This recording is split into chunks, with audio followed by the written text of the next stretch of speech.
Hello guys, പുതിയൊരു വീഡിയോയിലേക്ക് സ്വാഗതം. ഇപ്പോൾ നമ്മൾ റഫ്സിയിലാണ് സെയിലിംഗ് നടന്നുകൊണ്ടിരിക്കുന്നത്. അപ്പം ഇങ്ങനെ നോക്കുമ്പോൾ ഒന്നും മനസ്സിലാകുന്നില്ല. ഇതിൻ്റെ സത്യാവസ്ഥ കാണണമെങ്കിൽ നമ്മൾ മെയിൻ ഡെക്കിലോട്ട് ചെല്ലണം. അപ്പം ഈ വെള്ള രീതിയിലിരിക്കുന്നത് നമ്മുടെ ഇന്ത്യയിൽ നിന്ന് വന്ന മണ്ണുകളാണ്. അതെന്ന് വെച്ചാൽ ഇത് സാൻഡ് ബ്ലാസ്റ്റിംഗ് ചെയ്യാനുള്ള മണ്ണാണ്, ഒരു കെമിക്കൽ ടൈപ്പ് മണ്ണാണ്. ഇന്ത്യയിൽ നിന്നാണ് ഈ സാധനം വരുന്നത്. പ്രൊഡക്റ്റ് ഓഫ് ഇന്ത്യയാണിത്. അപ്പം റഫ്സിയിൽ എന്തൊക്കെയാണ് ഞങ്ങൾ ഫേസ് ചെയ്യുന്നത് നിങ്ങൾ കണ്ടോ. ഏറ്റവും ദുഷ്കരമായ വൃത്തികെട്ട ഒരു സമയമാണ് റഫ്സി എന്ന് പറയുന്നത്. അപ്പം സീമാനായതുകൊണ്ട് നമുക്കതൊക്കെ സർവേ ചെയ്ത് പോയാൽ പറ്റത്തുള്ളൂ. പക്ഷെ നോക്കിയേ, ഡെക്കിലോട്ടൊക്കെ എല്ലാം നമ്മൾ വർക്ക് ചെയ്യുന്നിടത്തുള്ള എല്ലാം കടൽ വെള്ളം അടിച്ചു കയറുകയാണ്. അത്രയ്ക്കും ഭയങ്കരമായിട്ടുള്ള ഒരു കടൽക്ഷോഭമാണ് നടന്നുകൊണ്ടിരിക്കുന്നത്. എല്ലായിടത്തും വെള്ളമായി. നമ്മുടെ ക്രെയിൻ ഹാച്ചസ് ആ ഭാഗങ്ങളിലെല്ലാം വെള്ളം ഇങ്ങനെ പോയിക്കൊണ്ടിരിക്കുന്നു. പക്ഷെ നമ്മൾ ആ സമയത്തും വർക്ക് ചെയ്യേണ്ട അവസ്ഥകളുണ്ട്.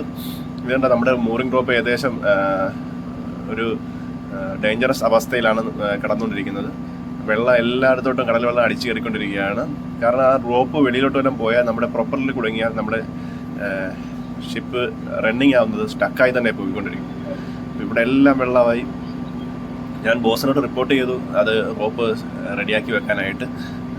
നമ്മുടെ വർക്ക് ചെയ്യുന്ന ഭാഗങ്ങളെല്ലാം വെള്ളം കയറി ഇങ്ങനെ നമ്മൾ പോയിക്കൊണ്ടിരിക്കുകയാണ്. ഏറ്റവും എന്തുവാ പറയുക, ഒരു നല്ല സമയമല്ല റഫ്സി എന്ന് പറഞ്ഞാൽ. കാരണം ഫുഡ് കഴിക്കാനോ ഒന്നും നമുക്ക് ഒരു പറ്റാത്ത അവസ്ഥയായിരിക്കും. നമ്മൾ വോമിറ്റ് ചെയ്യും. നമുക്ക് എന്തായാലും വർക്ക് ചെയ്ത ഒരു ഇതായി. നമ്മുടെ ബോസൻ എന്താ മേളിൽ കയറിയിട്ട് കാർഗോയൊക്കെ ലാഷ് ചെയ്യാണ്. കാർഗോ എങ്ങാനും റോളിങ്ങിൽ വെള്ളത്തിൽ പോയാലോ എന്ന് പേടിച്ചാണ് അദ്ദേഹം ലാഷ് ചെയ്യുന്നത്. നമ്മൾ ആ സമയത്ത് വർക്ക് ചെയ്യേണ്ടി വരും. നമ്മൾ നമ്മുടെ ഒരു ഹെൽത്തിൻ്റെ കാര്യങ്ങളൊന്നും ചിന്തിക്കാറില്ല ആ സമയത്ത്. കാർഗോ സേഫ്ലി ഇരുന്നാലേ നമുക്കും സേഫായിട്ട് ഷിപ്പിൽ ഇരിക്കാൻ പറ്റത്തുള്ളൂ. അല്ലെങ്കിൽ ഷിപ്പിനെ അത് ഡാമേജ് ആക്കി കൂടുതൽ പ്രശ്നങ്ങളിലേക്ക് കൊണ്ടുപോകും. ബോസൻ ചെയ്യുന്ന ഭാഗങ്ങളിലെല്ലാം വെള്ളം കയറിക്കൊണ്ടിരിക്കുകയാണ്. ഇതാണ് സീമാൻ ലൈഫ്, ഇതാണ് സീ ലൈഫ്. നമ്മൾ എത്ര വയ്യെന്ന് പറഞ്ഞിരുന്നാലെന്നും പറഞ്ഞാൽ തലവേദനടുത്താണെങ്കിൽ പറഞ്ഞാൽ വയ്യ, ഫുഡ് കഴിക്കാനോ ഇറങ്ങുന്നില്ല. പക്ഷേ എന്നിരുന്നാലും നമ്മൾ പോയി വർക്ക് ചെയ്യേണ്ട അവസ്ഥയാണ് ആ ഭാഗങ്ങളിലുള്ളത്. കപ്പലിലേക്ക് വരാനിരിക്കുന്ന എല്ലാവർക്കും വേണ്ടി ഞാൻ ഈ ഒരു വീഡിയോ ഡെഡിക്കേറ്റ് ചെയ്യുന്നു. ഇങ്ങനെയുള്ള സമയങ്ങളിലേക്ക് വന്ന് നമ്മുടെ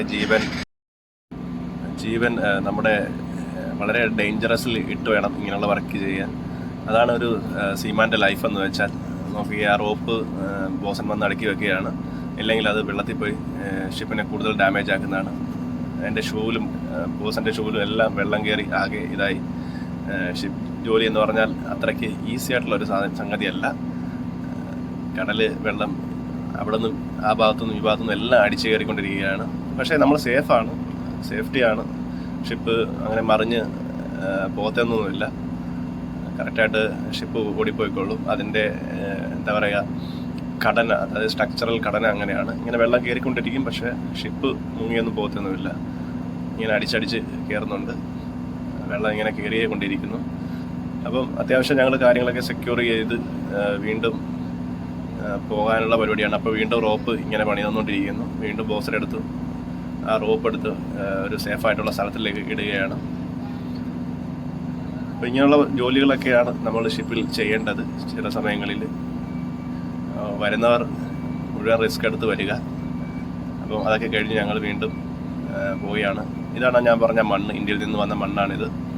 അപ്പോൾ നമ്മുടെ വീഡിയോ ഇഷ്ടപ്പെട്ടെങ്കിൽ ലൈക്ക് ചെയ്യുക, സബ്സ്ക്രൈബ് ചെയ്യുക.